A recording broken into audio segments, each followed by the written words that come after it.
Իրենք գիտեն, որ իրենք շատ ժամանակավոր եկել են, հունիսի 7-ին գնալու են, բայց 15 միլիարդը արդեն բարձեցին մեր բյուջեի վրա։ Դրա համար մեկ օր շուտ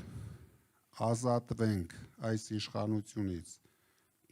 ճանապարհենք թմբուկ նվագելու, հիմա կարող են ավելի լավ խումբ, դե պերաշկին ոչինչ, սովածա ուտում են։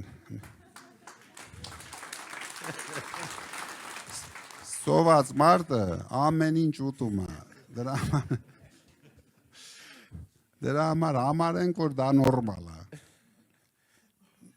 Բայց պետության ղեկավարը տարբերությունը, որ ամբողջ աշխարհի առաջ դա ցույց պիտի տա։ Կուկուրուզա կարծում։ Հա։ Ու աշխարհին ցույց չտա, որ այսպիսի ազգել է լինում, որ ղեկավարը տո կուկուրուզա կարծում, տո պերաշկի է ուտում, բայց համարենք, որ դա սոված էր կերավ։ Համենայն դեպս մենք դրանից այդքան վնաս չունեցանք, մի քիչ էլ գոնե միշտ կծիծաղենք այդ բաների վրա։